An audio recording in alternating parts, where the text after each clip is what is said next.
Bonjour à toutes et à tous, nous sommes très heureux de vous accueillir aujourd'hui pour ce 7e webinaire de DEFI sur le thème de la cybersécurité. Alors, en quelques mots, DEFI est un regroupement sous l'impulsion d'une quinzaine d'entrepreneurs lyonnais et avec des rayonnements nationaux qui ont comme objectif en fait, de pouvoir partager des expériences et pour pouvoir faire avancer les dirigeants dans leurs problématiques du quotidien. Les principaux mots-clés qui se vont autour de tout ça, c'est une logique de co-construction, l'idée d'aller chercher des expertises qui soient reconnues, le pragmatisme et le parler vrai, le tout pour pouvoir permettre aux dirigeants de trouver des solutions concrètes, souvent méconnues, mais qui répondent aux enjeux de transformation de leurs entreprises. Aujourd'hui, nous sommes très heureux de pouvoir avoir un tel panel de grands témoins sur ce sujet, puisque en réalité, la cybersécurité est un sujet qui aujourd'hui est aux multiples facettes et c'est ce que l'on va essayer de vous montrer aujourd'hui. Et la problématique que l'on s'est donnée tous ensemble, c'est quelles évolutions et comment s'y préparer. Alors, cet objectif, voilà, c'est de pouvoir poser un contexte, comprendre quelles sont les parties prenantes, voir comment aujourd'hui les attaques sont structurées. On va avoir un certain nombre d'exemples qui seront illustrés sur cette présentation, et puis voir les solutions qui sont en place sur différents métiers. On va passer par du droit, on va passer par de l'infrastructure, on va passer par du software, des applications, et puis on aura également une vue sur tout ce qui peut être lié à l'investissement et tout ce qui peut être au développement de ces nouveaux outils. Donc, un sommaire assez riche. On va essayer d'être rapide pour pouvoir tenir dans l'heure et demie qu'on s'est donné. 1h15 de présentation et un quart d'heure de questions-réponses. Mais voilà, où on va partir de la situation vécue par les entreprises depuis quelques semaines, de la façon dont en face les hackers, eux, sont structurés, la façon dont ils se développent, voir également le cadre légal qui est rattaché à tout ça, et voir enfin les solutions qui sont apportées. Alors, la première chose qu'on a souhaité faire, c'est vous soumettre un petit sondage qui va vous permettre simplement de vous exprimer très simplement sur votre connaissance et votre vécu par rapport à la cybersécurité. Donc, ce sondage, on va le faire passer, là je vais le lancer de suite. Il sera actif pendant la présentation des différents intervenants. Il sera actif également pendant une phase d'introduction avec quelques notions clés. Et à la fin de cette phase d'introduction, nous vous restituerons les principaux indicateurs, les taux de réponse sur chacune des réponses. Voilà, donc vous avez la main. Normalement, messieurs, si vous pouvez me confirmer, tout le monde doit voir le sondage.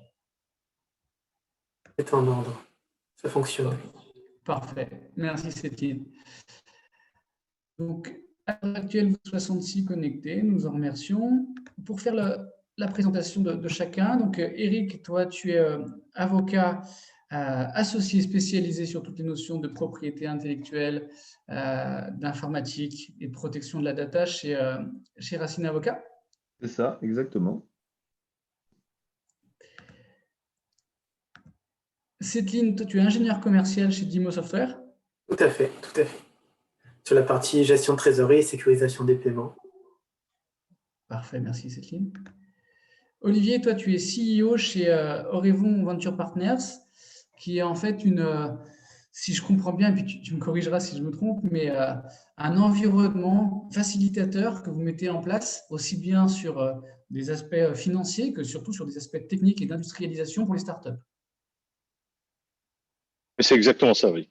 Aussi bien sur la partie avec Orevon Innovation, sur la partie accélération technique et la partie accélération business, et la partie financement avec Orevon Venture.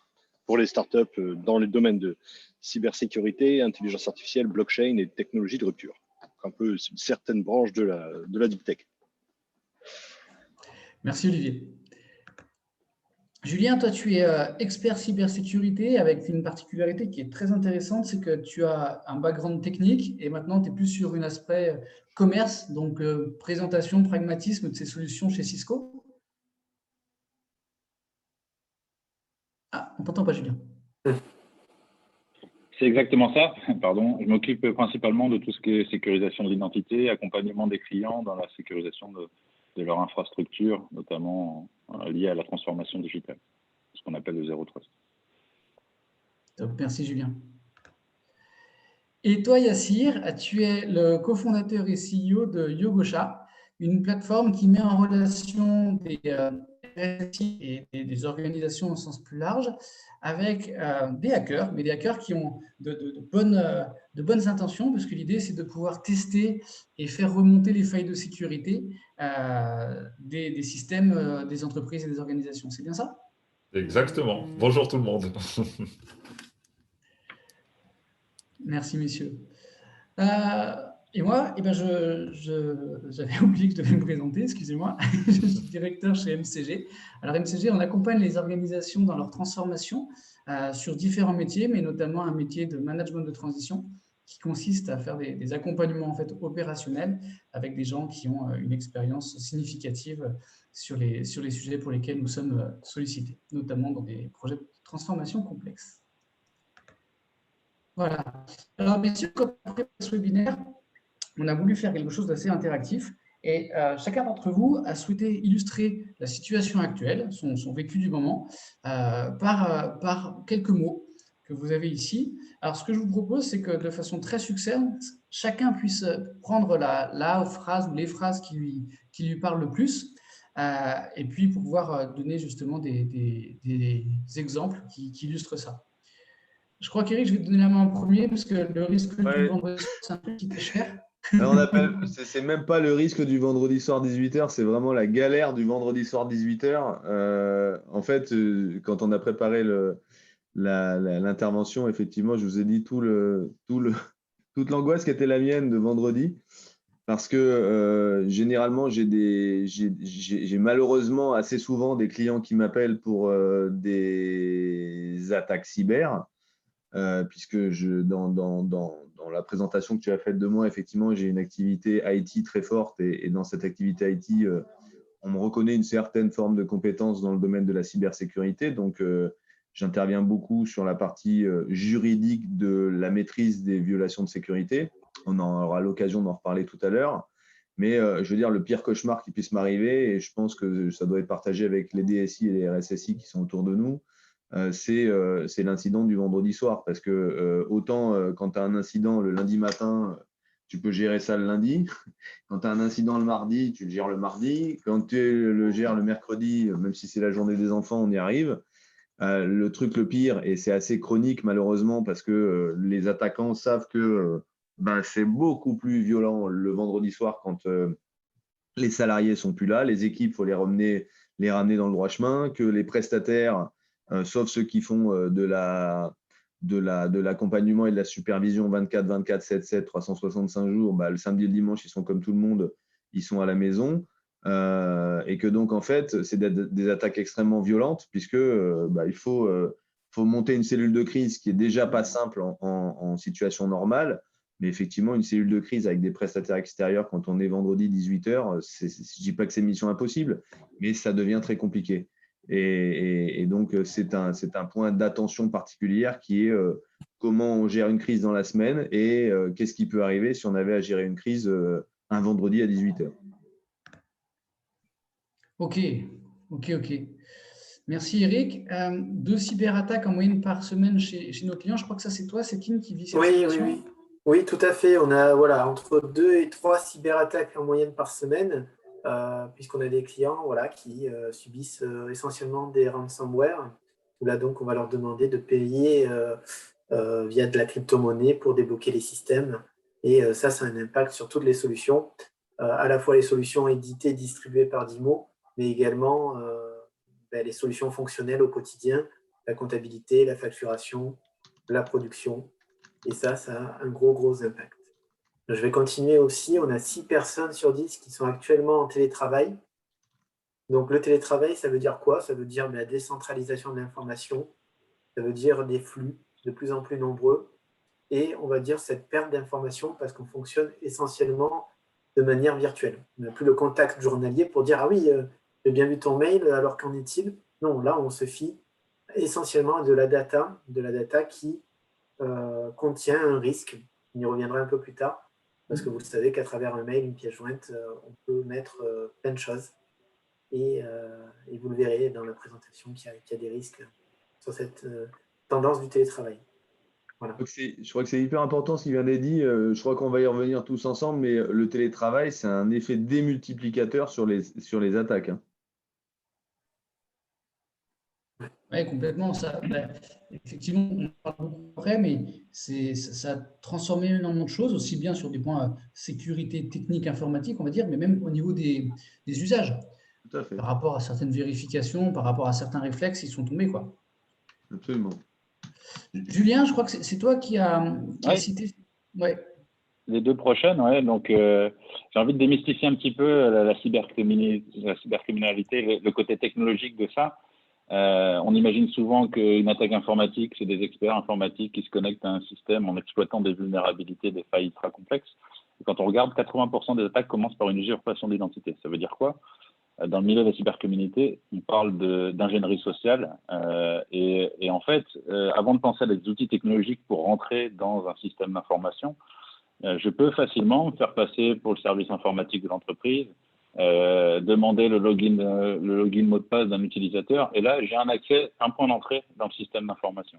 Et ça nous fait un lien avec la deuxième citation, c'est que 90% des attaques comportent ce qu'on appelle des mouvements latéraux. Et l'idée des attaques aujourd'hui, c'est je trouve un point d'entrée, donc j'usurpe par exemple l'identité de quelqu'un, et ensuite j'ai un accès à un système et je vais rester silencieux pendant un certain temps pour pouvoir rebondir et accéder à ma fin, c'est-à-dire des données confidentielles, chiffrer les données, demander des rançons, etc. etc.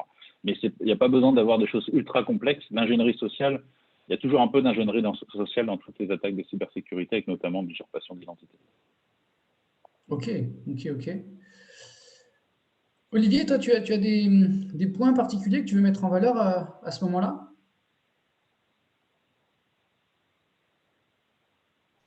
Par rapport aux citations qui sont indiquées là, pas forcément trop, hormis la partie sur les lignes de code produites. C'est-à-dire que globalement, même si on en reparlera tout à l'heure, mais aujourd'hui, un de nos constats, en tout cas sur toutes les entreprises qui nous contactent et sur les startups cybersécurité, c'est notamment dû à l'hégémonie des rapidités de code source et aux nouveaux langages qui arrivent en permanence et qui ont beaucoup nui aux méthodologies. C'est-à-dire que autant il y a une quinzaine d'années, voire 20 ans même, pour pas faire préhistorique, on arrivait à avoir des développeurs qui globalement pouvaient suivre les réglementations aussi bien de l'OASP, d'UNIST, qui pouvaient être extrêmement précis sur tout ce qui était utilisé au niveau du code source et sur le fait de ne pas copier de code provenant de l'extérieur. Et aujourd'hui, on est arrivé dans un monde où forcément il faut aller très vite, il faut en permanence améliorer, il faut en permanence modifier, changer de langage, sans trop de respect des règles et de suivi. Et tout cela provoque quand même pas mal de soucis. C'est-à-dire que nous, ce que l'on constate aujourd'hui, alors ça génère un nouveau marché, hein, où on commence à avoir des startups, d'ailleurs on en suit, nous, dans ce domaine-là, qui intervient pour corriger les codes sources des développeurs dans les différents langages, pour détecter les failles, les problématiques de sécurité, et ainsi dépasser tout ça. Mais pour nous, c'est vraiment un des gros problèmes. Donc, on a constaté énormément de failles de sécurité dans les codes sources qui sont délivrés aujourd'hui par les nouvelles générations, qui sont plus sur le delivery rapide plutôt que conformer les règles de sécurité standard. Après, forcément, sur la partie télétravail, je suis parfaitement d'accord avec vous, les accès distants non contrôlés, les ordinateurs non contrôlés par les SI, les systèmes d'authentification qui ne sont pas forcément mis en place à tous les niveaux, tout cela a fait complètement exploser les tentatives d'attaque au niveau des différentes entreprises et au niveau même des privés. Aujourd'hui, c'est quand même extrêmement facile de pirater. On voit énormément de personnes se connecter sur des Wi-Fi publics, sur des séances de télétravail sans aucune notion de sécurité, avec des outils pourtant provenant de l'entreprise. Bref, tout ça, vous le connaissez tous aussi bien que moi. Et c'est vrai que c'est quand même un très, très gros problème à notre époque. Un vrai enjeu, tout à fait. Ouais. Et toi, justement, tu as deux chiffres clés que tu voulais mettre l'un face à l'autre pour montrer l'importance de la cyber aujourd'hui. Effectivement, moi, les deux chiffres, les deux phrases, c'était justement celle des lignes de code produites et celle sur la pénurie en termes de cybersécurité. Alors, bien entendu, je suis parfaitement aligné avec tout ce que disent mes confrères depuis le début. Moi, j'ai choisi ces deux chiffres-là parce que Je pense qu'aujourd'hui, on est à peu près tous, même le grand public, ce qui n'était pas vrai il y a quelques années en arrière, on est tous confrontés à la réalité de la cybersécurité, à son côté anxiogène. Le nombre d'attaques, on le voit, ça touche les hôpitaux, ça se rapproche de plus en plus de chacun d'entre nous. Et je m'applique à moi-même une sorte d'hygiène pour ne pas tomber dans la paranoïa, pour ne pas être bloqué, pour ne pas tomber dans de la dépression ou autre, parce que c'est une réalité du métier de la cyber. Je cherche à voir d'autres indicateurs qui permettent peut-être juste de désaxer un peu notre regard sur cette problématique. Typiquement, je me dis cet indicateur sur le ligne de code montre quand même qu'il y a un mouvement en fait qui se met en place, où il y a des gens qui investissent dans la transformation digitale. On peut mettre ce terme entre guillemets parce que ça peut être sujet à beaucoup de questions. Mais il y a ce premier mouvement. C'est essentiel de se dire, il y a une réalité, il y a un mouvement de marché qui fait que, certes, il y a ce côté exposition du coup qui est plus grande, mais ça me semble important de dire qu'il y a une dynamique. Il y a une dynamique et cette dynamique, il faut l'accompagner. Donc, il y a de l'investissement à mettre en place et ne pas être juste sur une position défensive. Je pense que la psychologie, la capacité à avoir un sang-froid, mais aussi une capacité à revoir et changer d'angle d'attaque, elle est essentielle. Le deuxième aspect sur cette pénurie, où là aussi, je me dis, effectivement, il va falloir accompagner tout ce qu'on est en train de dire tout à l'heure avec des postes qu'on va devoir créer, qu'on va devoir faire de la sensibilisation, former, créer des vocations, aller les chercher.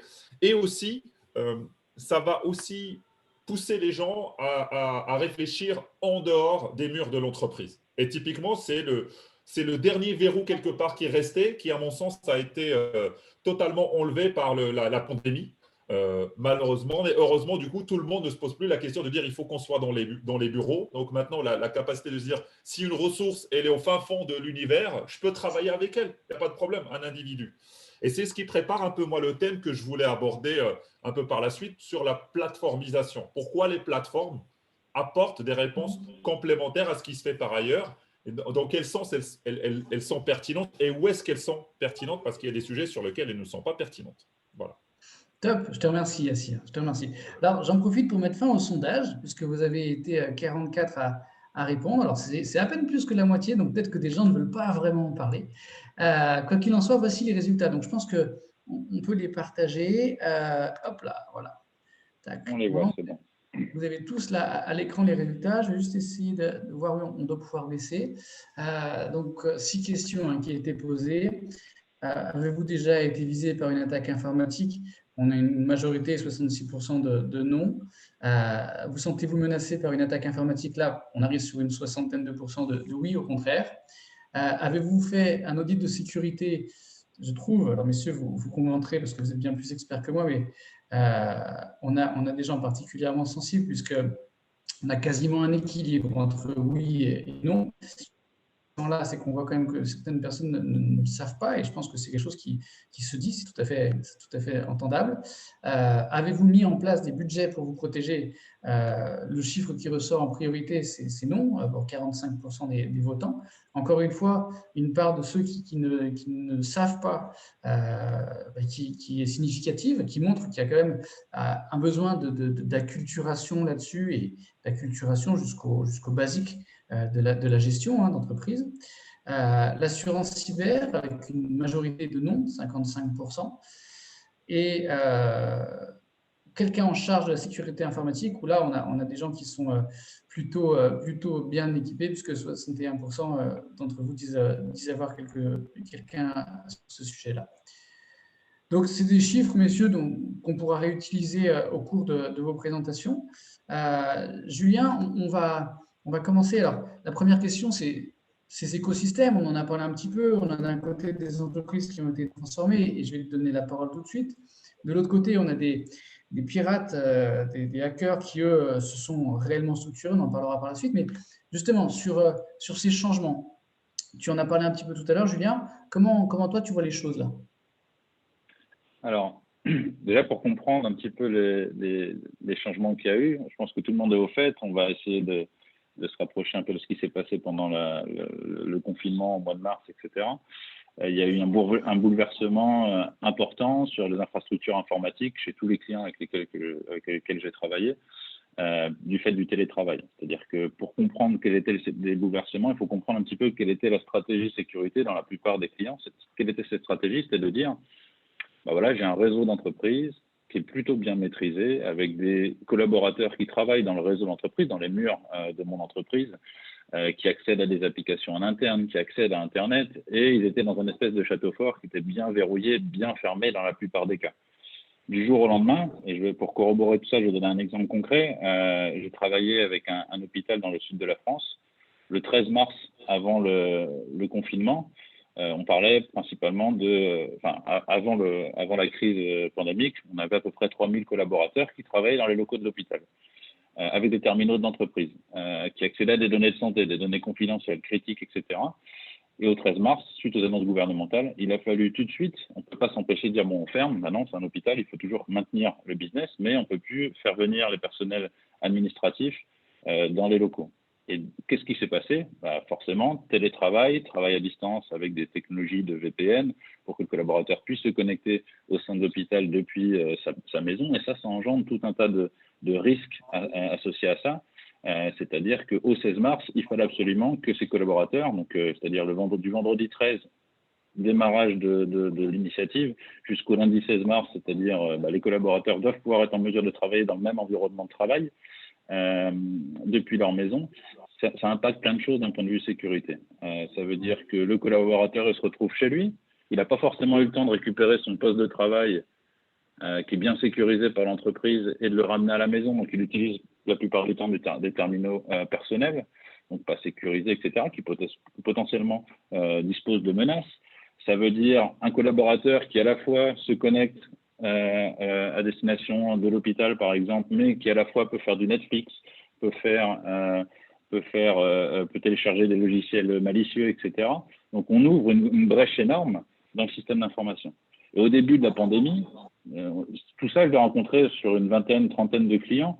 Il n'y a pas une notion de cybersécurité qui était mise en exergue. Il a fallu absolument fournir la disponibilité des systèmes avec des problématiques vraiment importantes associées à la charge. On n'avait pas prévu que 3000 personnes, par exemple, dans cet hôpital en question, se retrouvent à travailler à distance. Donc, les plateformes d'accès distant de VPN n'étaient pas dimensionnées pour supporter la charge de tout ça. Et si je veux en plus que le collaborateur il puisse travailler dans un environnement convenable, il faut potentiellement que je autorise l'accès à Internet depuis son poste de la maison, depuis sa connexion à la maison, tout en étant connecté en même temps au système d'information.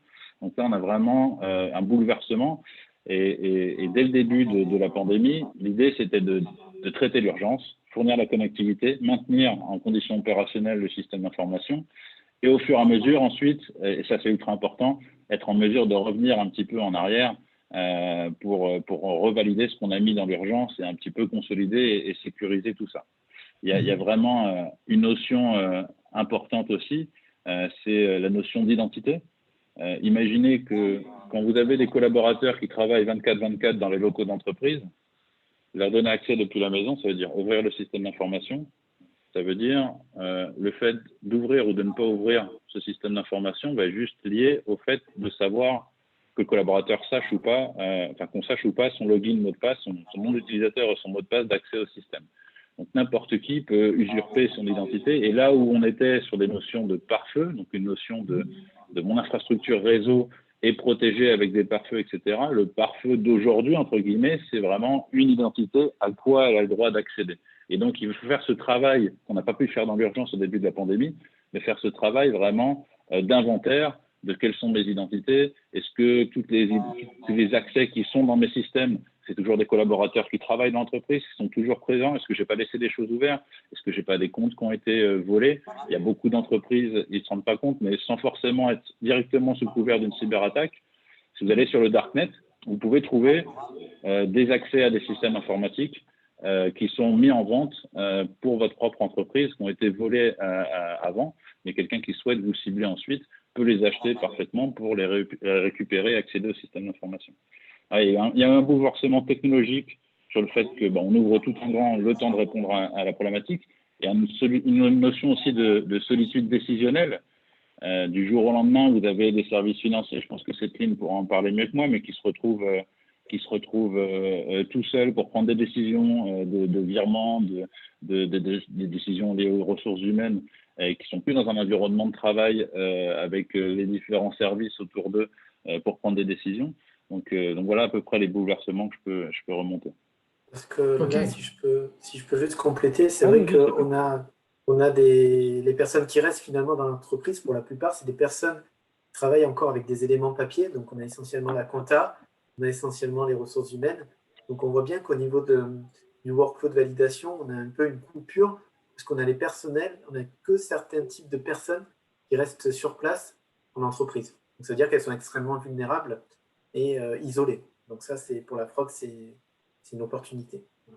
En fait, c'est exactement ce qu'on voit dans ce Type 2, c'est qu'on a eu affaire à une révolution, une marche forcée, et il a fallu, donc, dans un premier temps, revenir au principal, mais après, il a fallu sécuriser ces environnements hétérogènes. Ben, Céline, je te laisse la parole si tu veux compléter.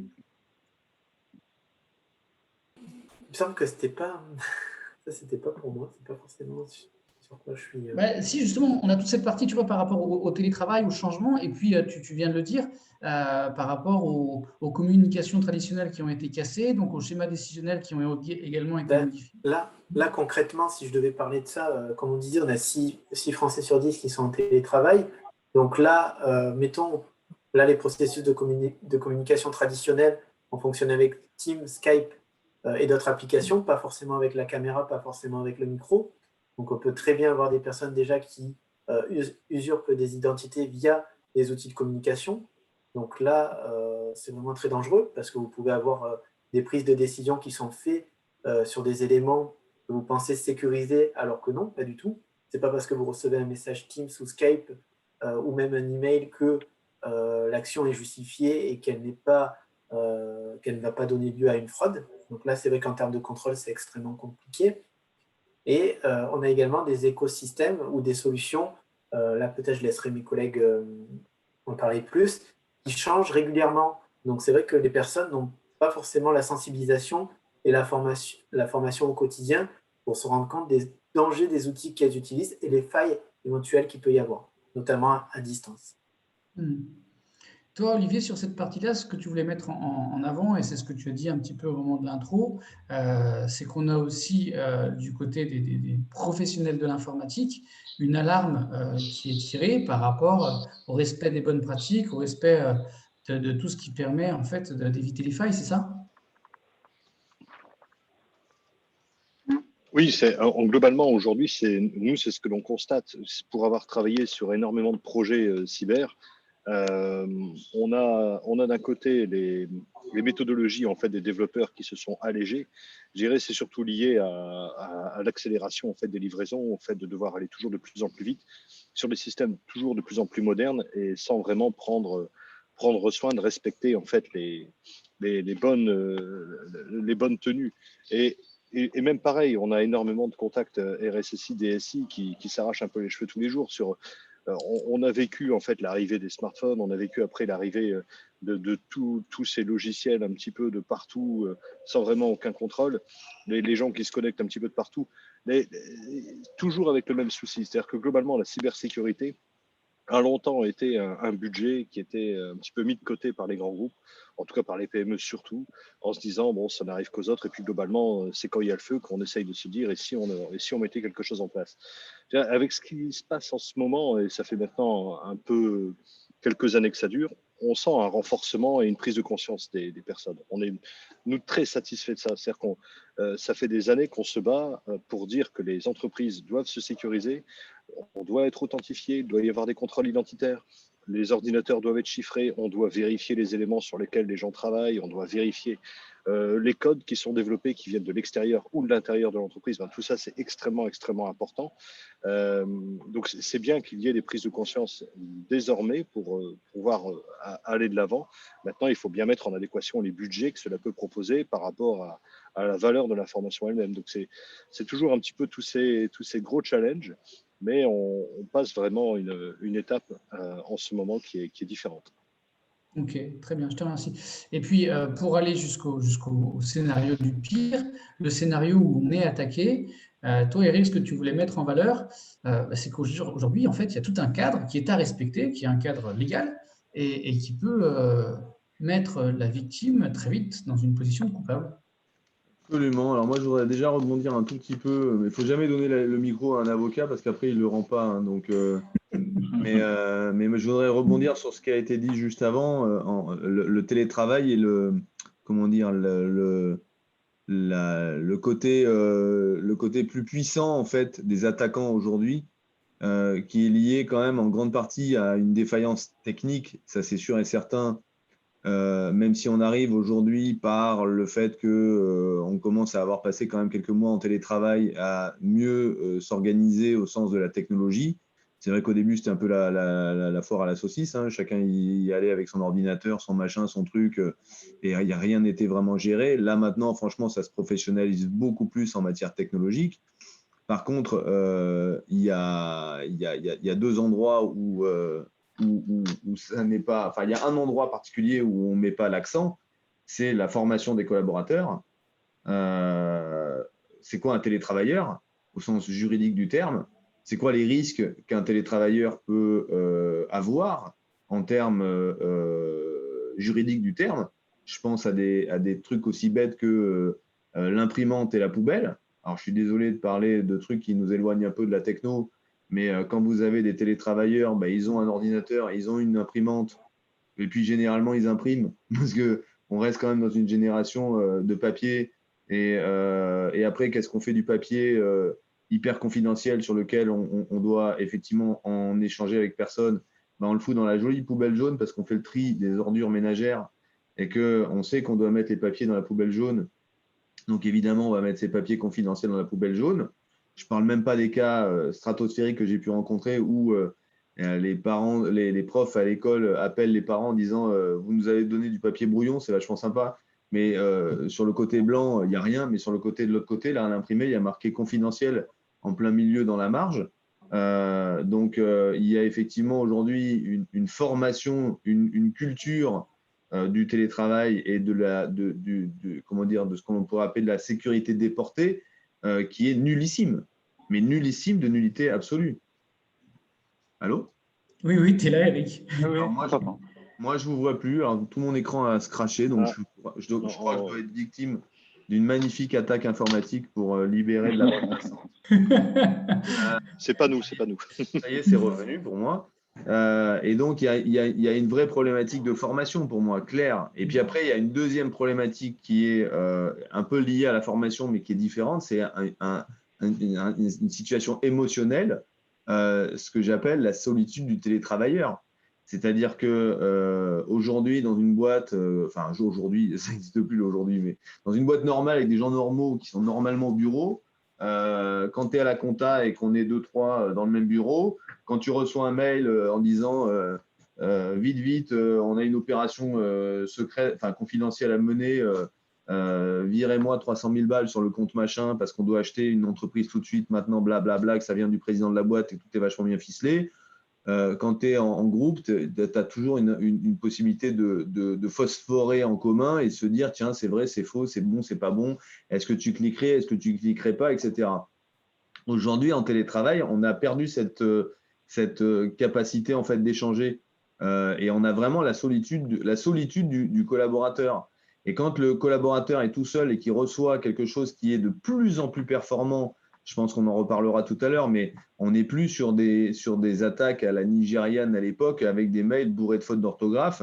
On est sur des attaques extrêmement bien faites où souvent le co-contractant a lui-même été attaqué, sa messagerie a été attaquée et on a pris non seulement l'usurpation d'identité d'un mail, mais ça, j'allais dire, c'est tricky, c'est hyper facile à faire. Prendre l'identité de quelqu'un, c'est au niveau du mail, hein, il y a plus con, c'est dur. Mais par contre, ils prennent accès sur toute la messagerie de l'entreprise, donc ils savent très exactement avec qui l'entreprise discute, avec qui sont les comptables de l'autre côté. Ils connaissent parfaitement les dates de facturation, ils connaissent parfaitement les raisons et les fondements de la facture. Ils ont bref tous les éléments pour réussir une attaque quasiment imparable. Et là, effectivement, le collaborateur, dans son environnement de solitude, je ne sais pas comment il peut s'en sortir si on ne lui explique pas comment faire. Voilà pour ce que je voulais juste rajouter par rapport à ce qui a été dit tout à l'heure. Pour moi, l'effet télétravail est un effet absolument désastreux et j'ai beaucoup plus d'attaques quantitatives et qualitatives aujourd'hui en télétravail que je n'en avais par le passé. Enfin, moi, cette année, je ne dis pas que je vais me faire mon fonds de commerce sur la violation de sécurité, mais je ne suis pas loin d'avoir triplé mon chiffre d'affaires sur le sujet. Maintenant, revenons à la question que tu m'as posée, c'est le risque en cascade. C'est une formule que j'aime beaucoup, que je revendique, j'aurais dû la déposer à l'INPI, c'est de passer du statut de victime à celui de coupable. Pourquoi passer du statut de victime à celui de coupable? Tout simplement parce que le droit de la SSI, de la sécurité des systèmes d'information, le droit du RGPD, les droits spéciaux, le droit des opérateurs d'infrastructures vitales, par exemple, le droit des opérateurs de services essentiels, le droit, on parlait tout à l'heure de la dernière attaque, je crois que le dernier qui a été attaqué hier, c'est encore un hôpital, enfin connu et annoncé, mais il y en a plein d'autres qui ont été attaqués, dont on ne parle pas, et franchement, je trouve ça hallucinant qu'on n'en parle pas, mais bon, comme on n'en parle pas, je ne vais pas en parler. C'est que en réalité, on est victime d'une cyberattaque, et donc au plan juridique, on est bien une victime, c'est-à-dire que si on arrive à identifier un responsable, on pourra avoir une action judiciaire, singulièrement de nature pénale, pour altération du système d'information, extraction de données, introduction de données frauduleuses, entrave au système d'information pour ce qui sera du cyber, du rançongiciel. Donc, on aura de quoi effectivement aller châtier le méchant cyberpirate pour autant qu'on arrive à le retrouver, ce qui n'est déjà pas gagné. Mais à côté de ça, on passe aussi au statut de coupable. Parce que en réalité, on considère que un manquement à la sécurité, une violation de sécurité, c'est une faute. C'est une faute singulièrement dans l'environnement RGPD, mais aussi dans d'autres environnements. Mais pour le RGPD, par exemple, c'est vraiment une faute. C'est-à-dire que la sécurité, c'est quasiment une obligation de résultat. Si on est victime d'une violation de sécurité, eh bien, non seulement on doit prendre des mesures, évidemment, pour lutter contre la violation dont on est victime et en limiter les conséquences, mais aussi on doit se dénoncer à la CNIL. C'est ce qu'on appelle la notification, au sens du RGPD. Donc, on dit à la CNIL, bonjour, toc toc. Alors, tout ça, c'est en ligne. Je viens d'être victime d'un piratage informatique et évidemment, on a pris mes données à caractère personnel et notamment, par exemple, des informations de nature bancaire. OK, merci. Ça fait toujours son petit effet. Et puis, en plus, on doit se dénoncer quand la violation est grave. Donc, grave, ça veut dire essentiellement finance et santé. Eh bien, quand on est dans cet environnement-là grave, on doit se dénoncer auprès de ses propres clients. Donc, autant vous dire que ça aussi, ça fait son effet, ça fait un effet sympa, quoi. Quand on doit se dénoncer à la CNIL, on est à peu près, on a des chances d'avoir un contrôle CNIL. Donc, si on n'est pas raccord avec le RGPD, on a double peine, c'est-à-dire qu'on va avoir la peine qu'on a subie par l'attaque, mais la peine qu'on va subir par la CNIL qui va venir nous attraper. Et puis, la CNIL va peut-être considérer parfois qu'on a été fautif dans la sécurisation de notre système d'information. Si vous regardez toutes les sanctions qui ont été rendues par la CNIL sur les 2 dernières années et demie post-RGPD, on a 95% des décisions, j'enlève les Google, j'enlève les décisions Google, mais les décisions normales, on a 90 à 95% de ces décisions qui sont liées à des violations de sécurité pour lesquelles la CNIL considère que l'entreprise a manqué à ses obligations de sécurisation de ses systèmes d'information. Et donc, c'est pour ça que je parle du statut de victime à celui de coupable. Alors, c'est vrai pour le RGPD, mais ça peut être vrai pour plein d'environnements. On prend la santé. Dans le monde de la santé, on a des obligations particulières en matière de santé, notamment au niveau de l'hébergement de données de santé. On peut là aussi passer du statut de victime à celui de coupable. Dans la banque, on a des opérateurs qui sont là pour contrôler les acteurs de la banque et de la finance. Si derrière, ces opérateurs banque et finance n'ont pas pris les mesures nécessaires, singulièrement dans le banque et la finance, on a évidemment les obligations de sécurité, mais on a aussi les problèmes de contrôle des prestataires. On doit effectivement être extrêmement attentif aux relations qu'on a avec les prestataires avec lesquels on travaille. Donc voilà, on va passer effectivement du statut de victime à celui de coupable. On reviendra peut-être tout à l'heure sur la partie assurantielle, mais je suis assez atterré par le chiffre que tu as donné tout à l'heure de 55% de personnes qui ne sont pas assurées sur la cyber. ces 55% de personnes ne sont pas assurées du tout, en fait. Ouais, donc il y a un vrai enjeu, effectivement, c'est aussi ce qu'on va voir dans la deuxième partie, de pouvoir aller se positionner sur du prédictif et puis d'être sur le respect des bonnes pratiques, qui sont maintenant des bonnes pratiques légales. Merci Eric. Alors, on a un sujet là qu'on voulait vous présenter de façon globale, mais si, il faut te donner la parole. Par contre, là, je vais te la donner beaucoup moins, je te le dis. Mais c'est quelque chose que vous avez tous voulu exprimer et qui a d'ailleurs été exprimé par plusieurs dans les phases de préparation. C'est qu'on est passé de quelque chose de très artisanal, donc très facilement détectable, à des pratiques actuelles beaucoup plus industrialisées, qui font d'ailleurs suite à des investissements. On est face à des vraies structurations, des vraies organisations. Donc, je vous laisse un petit peu la parole, messieurs, mais en mode très court, si vous voulez bien, pour ce que vous voulez dire sur ce point. Je vais juste faire un petit assez court. Moi, de mon côté, pour les non-initiés à la cybersécurité, c'est pas, quand on regarde par exemple les 3 hôpitaux qui ont été piratés, Dax, Villefranche-sur-Saône, hier, Oléron, Sainte-Marie, etc. C'est pas un hacker dans son coin qui a essayé de dire je vais viser l'hôpital de Dax, etc. Aujourd'hui, c'est des vraies organisations cybercriminelles. Ils ne cherchent pas des cibles particulières. Pourquoi les hôpitaux font les news aujourd'hui? C'est juste, comme toute entreprise qui n'a pas beaucoup de budget, on va dire, cybersécurité, ils ne sont pas forcément bien protégés, mais c'est des outils automatisés qui recherchent des points d'entrée dans toutes les entreprises. Automatiquement, il n'y a même pas d'humain qui gère ça.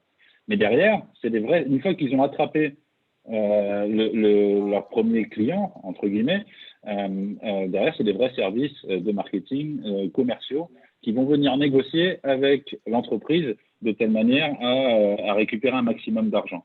Vous avez beaucoup de clients qui contactent l'ANSSI, l'Agence nationale de sécurité des systèmes d'information, qui vont lui dire non, ne payez pas une rançon par exemple, mais il faut bien comprendre que quand vous avez votre chaîne de production, comme c'était le cas chez Renault, ou carrément plus d'accès du tout au système informatique, vous n'avez plus d'autre choix. Et ça se passe tous les jours. Et c'est pas parce qu'il y a 3 hôpitaux dans les news que ça ne cible que les hôpitaux. Si vous allez à la maison du Bitcoin à Paris ou n'importe où, vous allez voir le nombre de personnes qui font la queue pour venir acheter du Bitcoin et payer une rançon. Et donc derrière, c'est vraiment des services commerciaux qui vont échanger avec vous. J'ai un exemple concret d'une collectivité. Il a dû négocier, il a dû tromper le hacker, c'est-à-dire qu'il demande un premier prix pour récupérer la donnée. Ensuite, il donne plus de son, plus d'image pour mettre le client en situation de stress, qui n'a plus accès à ces systèmes. Heureusement, dans mon cas précis, la personne a été suffisamment intelligente pour essayer de récupérer, au moins demander une preuve qu'il est incapable de déchiffrer les données de l'entreprise et de récupérer son plus gros backup de l'entreprise. Mais on fait face non pas juste à un seul cybercriminel, on va dire geek de l'informatique, mais à des vraies organisations éclatées dans le monde entier qui attaquent de manière automatisée, de manière très efficace, dont l'idée, c'est juste de faire de l'argent, quoi. Oui, bien sûr, bien sûr. Là, c'est vrai que tu as annoncé pas mal de choses qui étaient prévues. Est-ce que, messieurs, vous avez des choses que vous voulez compléter, peut-être?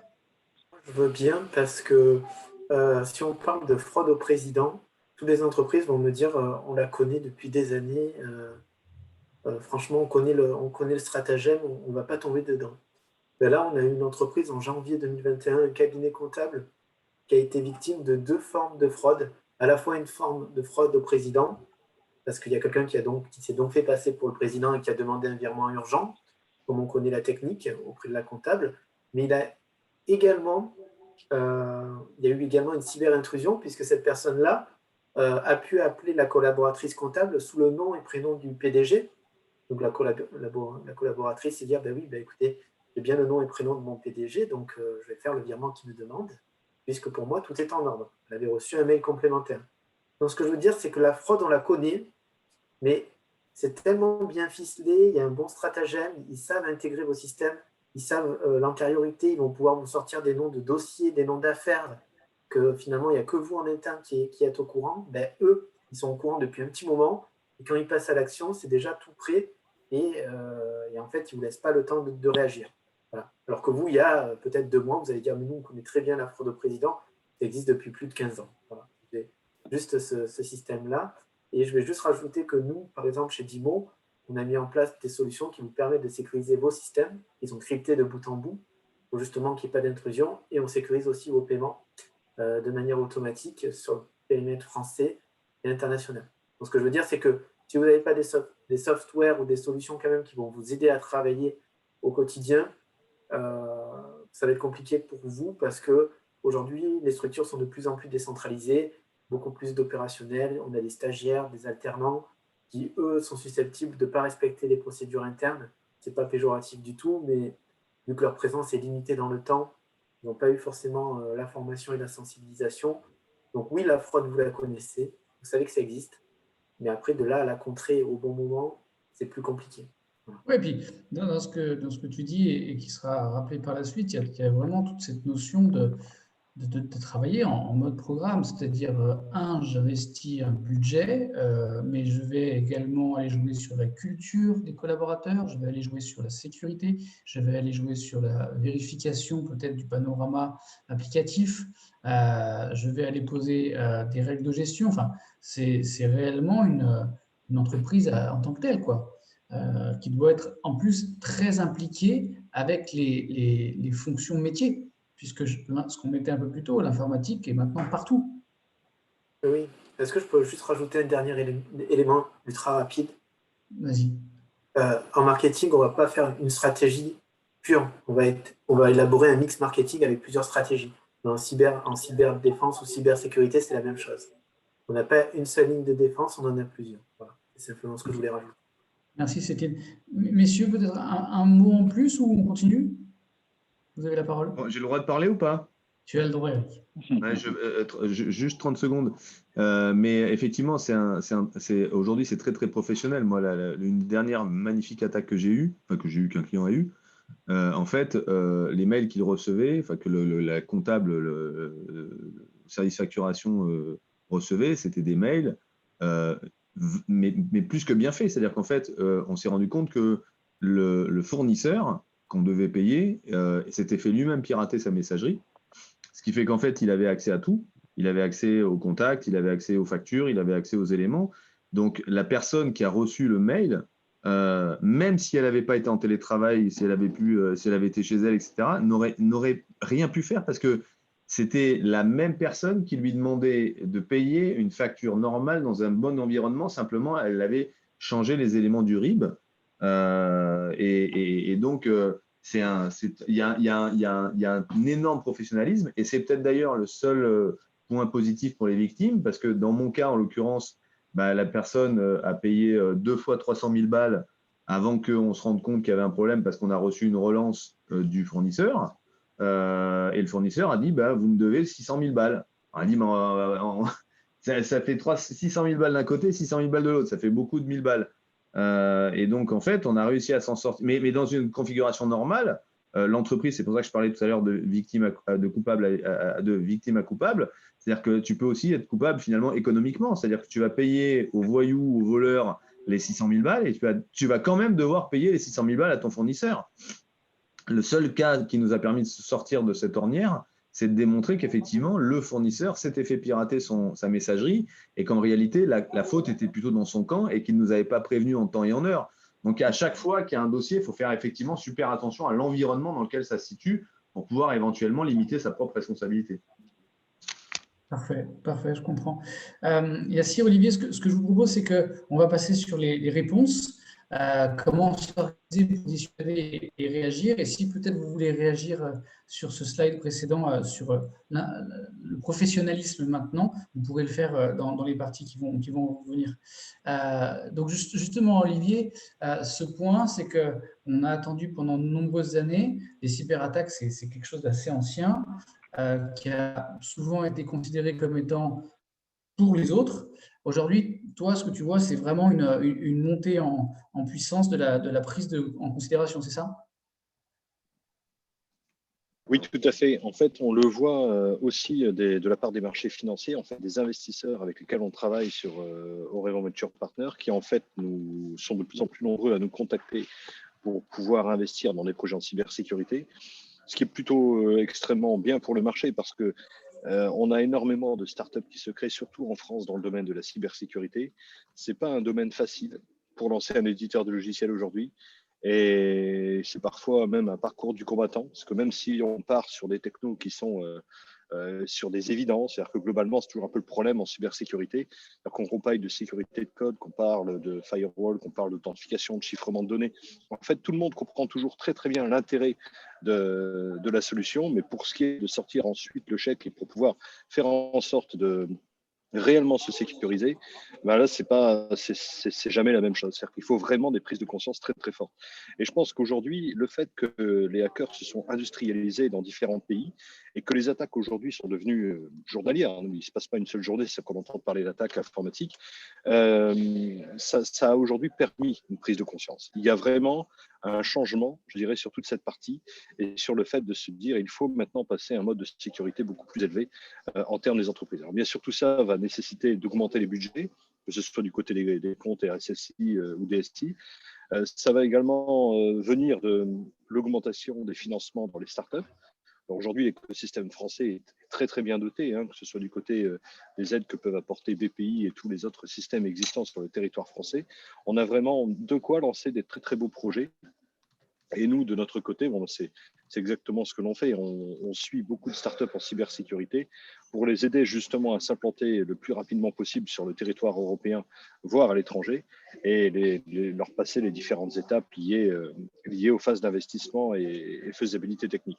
Donc, c'est vraiment pour nous un gros changement. Je dirais la partie Covid, et ce n'est pas que cette zone-là, mais le fait d'avoir augmenté très fortement le télétravail a changé beaucoup la donne en termes de cybersécurité et surtout en parallèle de cela les marchés qui se sont eux industrialisés sur les hackers.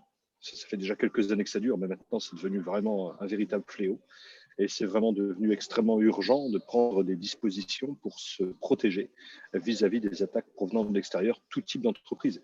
On est, là mes collègues le vivent également, mais on est sans arrêt contacté par des boîtes qui sont d'un seul coup totalement verrouillées, leur ordinateur intégralement chiffré, on leur demande des rançons, ils n'ont pas d'autre choix que de se dire allez, je vais payer parce que sinon j'ai plus accès à mes données. D'un autre côté, les gens qui sont sur des environnements mais vraiment totalement non sécurisés. Ah, bref, tout ça fait qu'aujourd'hui, on est nous extrêmement confiants sur l'avenir du marché de la cybersécurité et extrêmement confiants aussi sur les investissements à réaliser et sur les startups françaises qui sont dans le domaine. Ok, parfait. Merci Olivier. Dans ces échanges, on voit aussi qu'il faut être professionnel, il faut aller chercher des expertises toujours plus précises, il faut être capable ensuite de les mettre en musique. Et c'est certainement ce que vous cherchez à faire, Yassir, par Yogosha, c'est-à-dire permettre cette mise en relation pour le bien des organisations, c'est ça ? Alors oui, Vincent, effectivement. Alors, Yogosha, j'en parle rapidement et puis après, je vais attaquer autre chose. Yogosha, c'est vrai que nous, le parti pris qu'on a eu au début, c'est de dire on va monter une plateforme, on va aller justement trouver ces hackers. Alors, moi, je fais toujours un aparté quand on parle de hackers où je distingue hackers de cybercriminels. Pour moi, c'est un combat de tous les jours parce que ne serait-ce que étymologiquement, le mot lui-même, il est apparu dans les clubs du MIT. C'est des passionnés de technologie. Et je pense qu'il y a beaucoup de professionnels, de gens qui aident les entreprises aujourd'hui, qui vivent à travers l'idéal du hacker. Donc, je pense que c'est important de faire ce petit distinguo entre un pirate, un cybercriminel et un hacker. Après, c'est comme si on parle d'un médecin. Un médecin, c'est un idéal. Il peut être après bon ou pas bon. Mais il faut bien comprendre qu'il y a un vrai idéal derrière la notion de hacker. Ensuite, nous, l'idée, c'était effectivement d'aller recenser des compétences un peu partout dans le monde, parce qu'on sait qu'il y a une pénurie, et de faire travailler les entreprises à travers une plateforme avec ces compétences-là, donc des gens extrêmement pointus, pour qu'ils leur trouvent des failles et que quelque part, on confronte les entreprises à la réalité. Parce que je pense que c'est ça ce qui est aujourd'hui essentiel, c'est de sortir un peu du théorique. Non pas que la théorie ne soit pas importante, mais le côté, ce qui pêche un peu, il y a beaucoup de gens qui disent « Ouais, mais si quelqu'un vient sur mon système, qu'est-ce qu'il est capable de faire ?» Surtout sur des gens qui ne sont pas du monde de la cyber. Donc moi, ce que je voulais partager aujourd'hui, au-delà de Yogosha, c'est pourquoi cette notion de plateforme, au-delà de la cybersécurité, est un mot particulier, c'est-à-dire pourquoi on ne parle pas de logiciel? Est-ce qu'il y a vraiment une différence entre plateforme et logiciel, et si oui, c'est laquelle, d'accord? Et ensuite, peut-être partager aussi des éléments sur cette nécessité justement ce changement de paradigme qui est en train de se mettre en place et qui fait que les approches par plateforme occupent de plus en plus de place. Alors déjà, peut-être un premier élément qui me semble essentiel pour parler de la notion de plateforme, et je disais, c'est ce distinguo avec un logiciel ou un produit. Le premier élément que beaucoup de gens ratent, c'est de comprendre que, par exemple, quand on raisonne en produit, un logiciel par exemple, on est sur une économie de la demande. D'accord ? Il y a des besoins chez des clients et on va répondre à ces besoins-là chez ces clients-là. Quand on raisonne sur de la plateforme, de la plateformisation, LinkedIn, Facebook, ou si on prend d'autres exemples, par exemple, si vous prenez l'iPhone, le succès de l'iPhone était un peu lié au téléphone, mais au-delà du téléphone, c'était l'iTunes et l'Apple Store. Et ça, c'est des plateformes. Et la plateforme, elle est drivée par une économie de l'offre. C'est-à-dire qu'on va créer un catalogue d'offres qui va proposer une diversité d'offres et qui va générer, soit réveiller des besoins dormants, soit répondre à des besoins qui existent, soit générer des besoins qui n'existaient même pas. Moi, je me rappelle, par exemple, quand j'avais acheté les premiers iPhones à l'époque, j'avais téléchargé l'application qui fait le me, là. On retourne, ça fait la vache, ou l'application qui fait le sabre laser. Enfin, ce n'était pas un besoin vital pour moi. Je veux dire, je ne me suis pas réveillé un jour en me disant « j'ai besoin de l'application sabre laser ». Toujours est-il que je l'ai téléchargé, je l'ai utilisé, j'étais très content, quoi. Et je me disais « waouh, ce truc, il est révolutionnaire ». Facebook, c'est la même chose. C'est cette notion de mise en relation avec un producteur d'un service et un consommateur d'un service. C'est ce qui fait la force des plateformes. Et c'est ce qui fait quelque part qu'elle répond à cette nécessité de revoir un peu le marché comme des écosystèmes et non pas un client et un producteur. Et en fait, ça répond à des contraintes qu'on est en train de dire depuis tout à l'heure, la pénurie des ressources qu'il faut accéder, une capacité à avoir des offres qui sont plus dynamiques, plus rapides, plus agiles. Voilà. Maintenant, ça a aussi des dangers. C'est que ça peut devenir aliénant. C'est qu'effectivement, ça peut créer de la survalorisation, des fois, qui peut être totalement décorrélée de l'économie réelle, etc. etc. Le but n'étant pas de faire un cours totalement sur les plateformes. Mais je pense qu'il est essentiel de bien comprendre que quand on utilise le mot plateforme, s'il n'y a pas ça, si elle n'est pas drivée par ça, c'est que la personne ne sait pas de quoi elle parle et qu'elle est certainement en train de parler d'un logiciel, quoi, mais pas d'un plateforme. Et inversement, des fois, les gens peuvent parler d'un logiciel alors qu'il y a une plateforme derrière. Ensuite, je pense que c'est important de prendre un peu de recul sur ce qu'on est tous en train de vivre et il y a peut-être des grilles de lecture qu'il faut changer pour pouvoir traverser cette phase d'incertitude qu'on est tous en train de vivre. On se rend compte qu'il n'y a pas de bouton magique pour répondre à tous ces problèmes-là. On les traîne depuis ceux qui sont dans la cyber. On sait que c'est des sujets qu'on a depuis une quinzaine d'années. Il y a peut-être maintenant à se poser la question de est-ce qu'à chaque fois on utilise les bonnes grilles? Moi, j'ai quelques c'est pas boutades, mais des éléments à partager. Le premier, c'est que je pense qu'aujourd'hui, il faut une bonne fois pour toutes en finir avec l'argument de l'humain est au centre de tout. Je trouve que c'est un argument extrême, même s'il est bien fondé, bienveillant et tout, mais je trouve que c'est un argument qui n'est plus en adéquation avec la complexité du réel. Je pense que quelque chose d'ailleurs de plus humain, c'est de se dire que l'humain est une partie d'un tout, c'est-à-dire développer une vision systémique dans laquelle l'humain a un rôle à jouer, mais on ne met pas toute la pression sur l'humain, parce que même si on se dit voilà, l'humain est au centre de tout pour être bienveillant, en fait, on se met une pression sur quelque chose qui n'est pas maîtrisable. On n'en peut rien maîtriser dans ce qu'on est en train de vivre. Enfin, je caricature, hein, là, je vous laisse rajouter les nuances sur mes propos. Ça, c'est le premier élément. Le deuxième élément qui me semble essentiel une fois qu'on a fait des axes en fait, sur cette réflexion, c'est de se dire fondamentalement, pour les individus, pour les groupes d'individus, il y a deux enjeux. Il y a l'enjeu des compétences et l'enjeu des traits de caractère. D'accord ? On est très, très bon dans les compétences, dans le recrutement, entre guillemets, et les compétences, en fin de compte, c'est, si on regarde par exemple dans la partie RH, c'est l'aptitude d'une personne à maîtriser l'état de l'art dans un environnement déterminé. Ça, c'est super important. C'est-à-dire qu'on est très compétent quand on a le même problème et on sait le régler, parce qu'on s'est vraiment entraîné. La réalité, c'est que les compétences ne marchent plus quand on a quelque chose de nouveau. Si vous êtes entraîné à courir du 100 mètres et qu'on vous demande du jour au lendemain de nager, votre compétence ne sert à rien. Et donc, ce qui va primer dans ces moments-là, c'est les traits de caractère fondamentaux chez les gens. Est-ce qu'ils sont résilients? Est-ce qu'ils sont humbles? Est-ce qu'ils sont curieux? Est-ce qu'ils sont complémentaires? Est-ce qu'ils savent se parler? Voilà. Et ça va être un vrai challenge aujourd'hui pour les organisations. Parce que tout ce qu'on décrit tout à l'heure, c'est qu'on est en train de dire on peut bien s'entraîner parce qu'il y a plein de choses auxquelles on va apprendre à faire face, mais il y a tout un environnement d'incertitude qui s'installe et sur lequel il faut être vigilant justement pour ne pas faire subir. Ça nous pousse à cette question, en fin de compte, de la nécessité de se décentraliser, qui, en fin de compte, moi, le premier, à travers les plateformes, permet d'aller chercher des individus, des compétences, où qu'elles soient, mais qui, en même temps, rajoute de la complexité dans nos relations parce qu'elle crée un niveau d'interdépendance entre les acteurs jamais atteint jusqu'à aujourd'hui. Et c'est ce qui explique, par exemple, les attaques par ransomware ou les attaques sur chaînes d'approvisionnement qui vont être essentielles. Et quand on comprend ça, on comprend que le moindre petit acteur qui jusqu'à aujourd'hui se disait « mais moi, j'ai rien à cacher », devient le maillon d'une chaîne d'interdépendance qui est essentielle.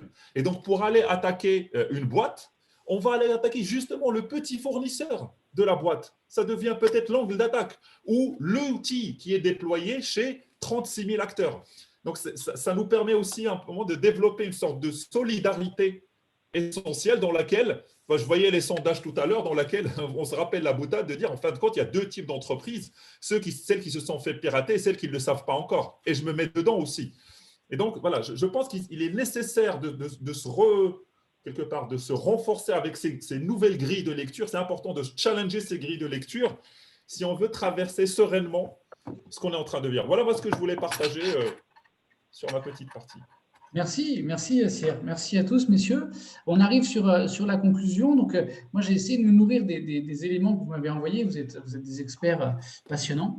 Et il y a plusieurs points qui m'ont marqué, qui ont été largement illustrés ici. C'est qu'on a vécu une transformation forcée qu'on pourra revivre dans d'autres contextes, sur d'autres sujets, mais en tout cas, qui a eu des impacts, cette transformation. Ça a mis à mal des systèmes déjà, des systèmes, on va dire, non écrits, des systèmes verbaux. Quand on se disait, ben voilà, avoir le bon réflexe en équipe, tiens, je reçois quelque chose, c'est surprenant. Bon, voilà. Ça a été mis à mal puisqu'on a la solitude décisionnelle. À partir de ça, on a aussi des écosystèmes qui ont complètement explosé, puisqu'on est passé à la maison, puisqu'on est passé sur les équipements de chacun, avec aussi bien des enjeux techniques que des enjeux logiciels. Voilà. Et face à ça, en plus, on avait une population, et j'aime bien la façon dont Yassir, tu fais la différenciation entre hackers et pirates, en tout cas, et malveillants. Une population malveillante qui, elle, s'est industrialisée, a investi, et peut-être même en avance de phase sur ces zones d'investissement, et qui en fait a joué sur les failles qui étaient en face. Donc il faut avoir des réponses adaptées, il faut faire évoluer les cultures, il faut se doter de budget, il faut aller faire de la formation, il faut aller à toutes les strates de l'entreprise, aussi bien sur l'opérationnel pur que jusqu'à la gouvernance, faire changer les façons de voir la cybersécurité, qui, encore une fois, en plus, est une colonne vertébrale, tout comme l'informatique, puisqu'elle intervient dans tous les niveaux. Et puis, mettre en place des actions coordonnées qui vont aller chercher des expertises internes, qui vont aller chercher des complémentarités avec des experts externes, des spécialistes, et puis pour pouvoir faire vraiment des modes projets qui sont associés à ça. Et si je devais boucler un petit peu sur pourquoi aujourd'hui on a fait ce webinaire sous une approche défi, parce que vous avez vu un certain nombre des interlocuteurs sont autour de défis, mais sans forcément faire partie de ce groupe de 15 de départ, c'est parce que justement ça fait partie aussi de nos enjeux dans toutes les missions, sur tous les sujets sur lesquels on intervient, c'est d'être capable en agilité d'aller conglomérer des équipes à la demande, d'aller chercher des experts reconnus pour pouvoir réussir à répondre aux problématiques de nos clients. Voilà, et c'est j'espère que c'est ce que vous avez ressenti en tout cas, mais ce qu'on essaie de faire aujourd'hui, d'apporter un panorama global avec des expertises très complémentaires. On va vous laisser un temps pour les questions-réponses. On a une question qui a été posée notamment sur le module spécifique, donc je la poserai, et puis on verra, messieurs, qui d'entre vous veut répondre. Quoi qu'il en soit, je pense que nous tous, je voulais vous remercier. Vous avez été 80 en cours de séance. On est un tout petit peu moins nombreux puisque je pense qu'on arrive sur la fin de la période.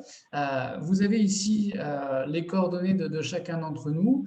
Ce support sera présenté. Vous pourrez le retrouver sur la page défi sur LinkedIn. Voilà, prochain webinaire sur la RSE, sans autres explications pour l'instant, parce que c'est aussi tout un vaste sujet sur lequel je ne peux pas encore poser les expertises des gens qu'on va faire intervenir. Donc voilà. Merci aussi à vous 5, messieurs, pour toutes vos infos, pour avoir tenu ce timing, parce que mine de rien, à 5, c'était un enjeu assez complexe et vous l'avez eu. J'en viens à la question qui a été posée tout à l'heure. Je ne sais pas lequel d'entre vous voudra répondre. Philippe qui nous dit, concernant les outils de communication et récemment le piratage de Microsoft, quel est votre avis sur la sécurisation des échanges critiques internes? Quel est votre avis sur les messageries dites cryptées? Alors, moi, je veux bien participer un peu, juste pour expliquer la récente attaque, enfin, piratage de Microsoft. Il y a eu plusieurs choses, mais il faut savoir aujourd'hui que les serveurs Exchange, donc on va dire 80% de ce qui est déployé dans les PME, les serveurs de messagerie, qui traitent tous les mails de l'entreprise, ont une vulnérabilité critique qui permet à n'importe qui de récupérer les communications. Donc après, mon avis personnel, c'est que ça n'engage que moi, évidemment, l'utilisation de messagerie sécurisée, chiffrée, type Telegram, etc., c'est toujours intéressant potentiellement, mais c'est pas une rustine qu'on doit mettre à la place de pallier aux vulnérabilités via une mise à jour des systèmes en interne, puisque j'ai beau échanger 2-3 informations confidentielles sur une messagerie sécurisée, toute ma messagerie est toujours exposée si j'ai pas réparé cette vulnérabilité. Et puis, dans tous les cas, des outils de messagerie chiffrés, c'est toujours des outils tierces qu'on accède depuis son smartphone, qui mélangent le pro et le perso. Donc, on va dire oui et non, mais ça peut être intéressant, en effet, pour des personnes averties qui communiquent entre elles. Parfait, je te remercie. Messieurs, quelqu'un veut compléter?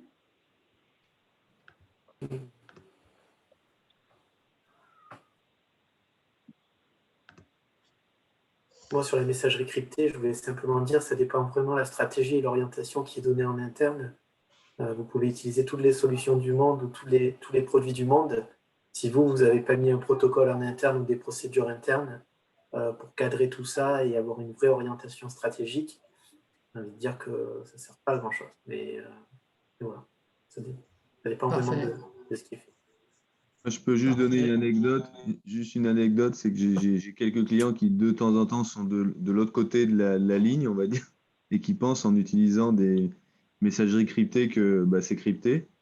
Sauf que parfois, ils oublient tout simplement d'effacer leur message sur leur smartphone et que, en fait, ça reste dessus, quoi. Donc, il y a une hygiène des outils à mettre en œuvre. Là encore, les entreprises font absolument pas attention à la manière dont les collaborateurs utilisent à des fins professionnelles ou à des fins personnelles ces outils aujourd'hui sur lesquels il faut être super attentif.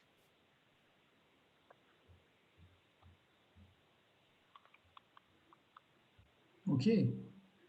Une deuxième question. Alors, quelqu'un qui demande un petit peu quelle est la proportion, il dit lui-même que sa question est un peu théorique, mais la proportion entre un budget préventif et un budget plus post-attaque, quoi.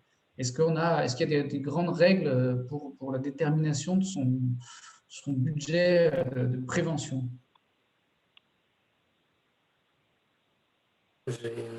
Si je peux répondre, en tout cas, sur la partie software, sur la sécurisation des paiements en automatique sur le périmètre franco-français et international, on va dire que ça dépend vraiment déjà du chiffre d'affaires de la société.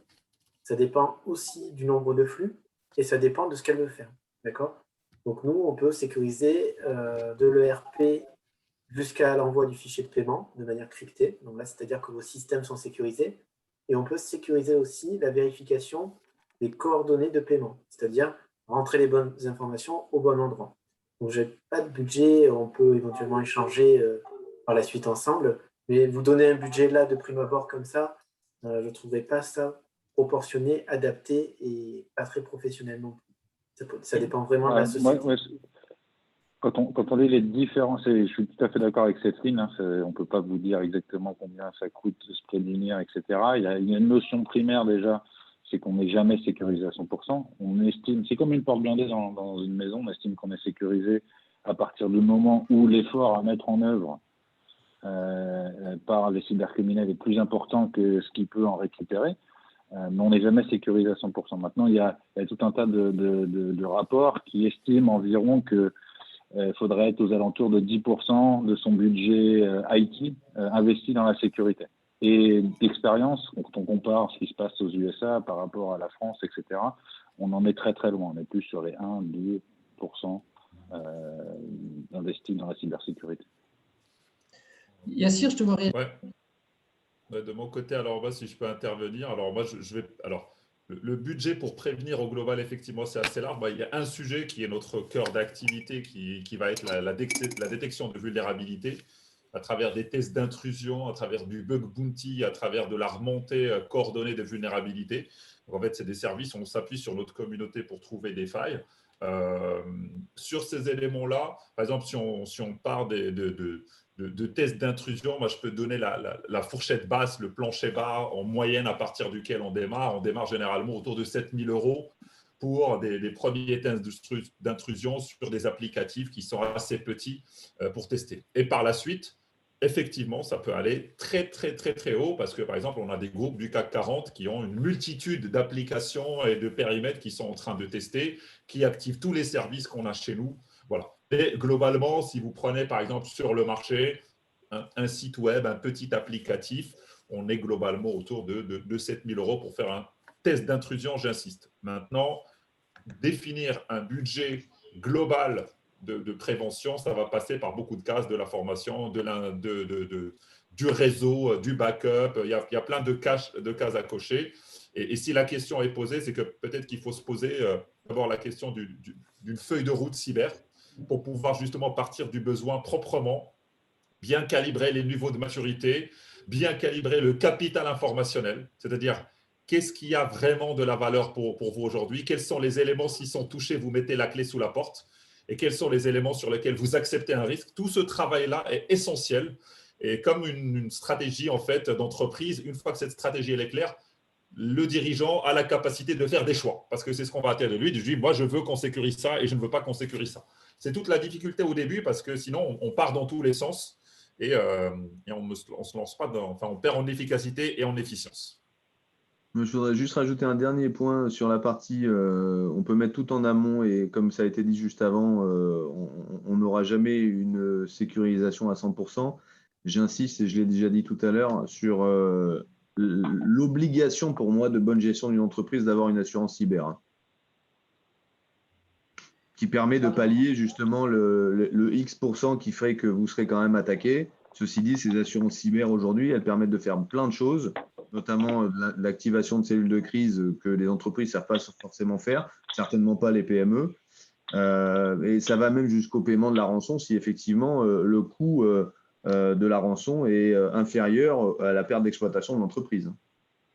Alors, je te remercie parce que tu me donnes une perche là, Eric, parce qu'en fait, 5, on était déjà très nombreux pour pouvoir tenir dans le temps qu'on s'était imparti. On va avoir un add-on dans quelques jours sur ce webinaire d'un courtier en assurance qui est spécialisé sur l'assurance cyber. Donc, je vous enverrai, je mettrai le lien sur la page LinkedIn également, mais on aura un petit complément à ces échanges du jour de quelqu'un qui est vraiment spécialisé sur cette partie assurance cyber.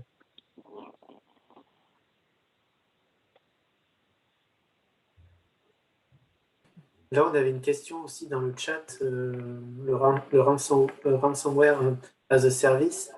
Donc là, on en avait parlé, nous, avant, c'est en préparation. Mais c'est vrai que mes collègues sont plus forts sur ça. Oui. Voilà, je vais laisser la parole à Julien.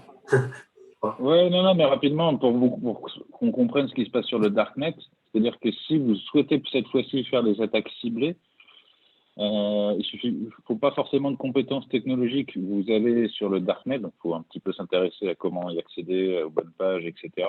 Et vous pouvez louer des systèmes, des outils tout faits pour déployer votre ransomware ou faire des attaques par déni de service, c'est-à-dire, c'est pas du jour au lendemain, vous avez une dent contre une entreprise. On l'a déjà vu, des employés en interne qui se sont fait lourder ou simplement des compétiteurs ou autres.